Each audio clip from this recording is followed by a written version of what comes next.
আজকে ভিডিওটি শুরু করছি দুপুরবেলা থেকে। সবাই কেমন আছেন? আশা করি ভালোই আছেন। আমরাও আলহামদুলিল্লাহ আল্লাহর অশেষ রহমতে ভালো আছি।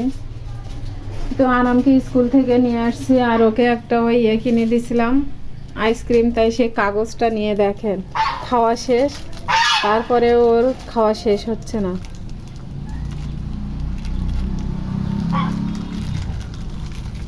তো দেখি তাগাও এইদিকে আনাম, এই দেখুন আনামের অবস্থা। তারপরে এখানে চাল আর ডাল, এটা বুটের ডাল নিয়েছি, খিচুড়ি রান্না করব দুপুরবেলা।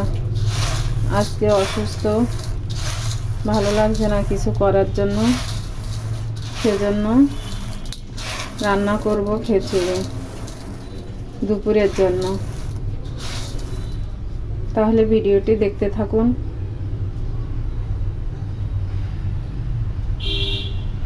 পাশের অবস্থা দেখুন। আমি রান্না করতে বসছি, এখন ওদের ছেড়ে দিছি আর চলে এসেছে রান্নাঘরে। বাইরে থাকলে বাইরে, আর না হলে ঘরের ভিতরে ওইভাবে রান্নাঘরে চলে আসবে। দেখছেন তাহলে কি অবস্থাটা।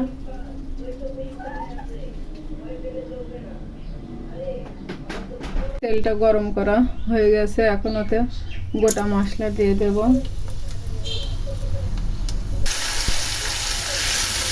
তারপর পেঁয়াজ, রসুন, আদা বাটা দিয়ে ভেজে নেব ভালোভাবে।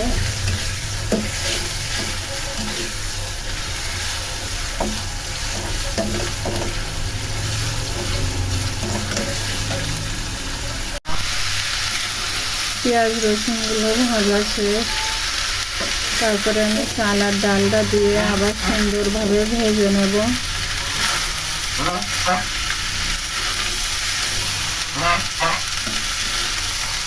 সংসারে একজন মানুষ হলে কিন্তু খুবই সমস্যা হয়। অসুস্থ হলে বাচ্চা কাচ্চা, এদের খাওয়া দাওয়া নিয়ে চিন্তা।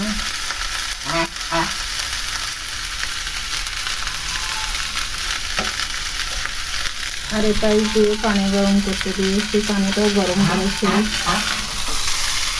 চালটা সুন্দরভাবে ভেজে তারপরে প্রেসার কুকারে দিয়ে দেবো।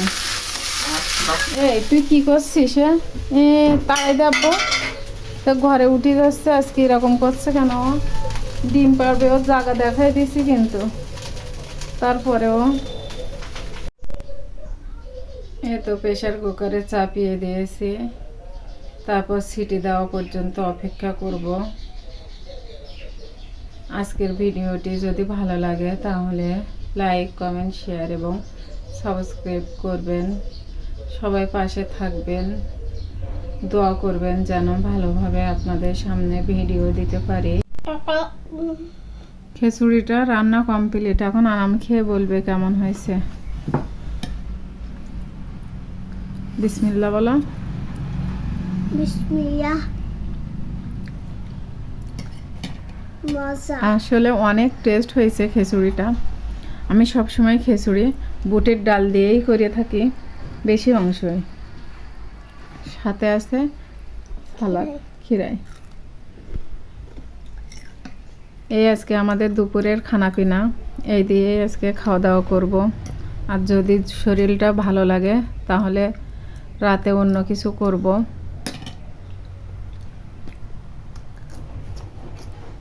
আল্লাহ হাফেজ।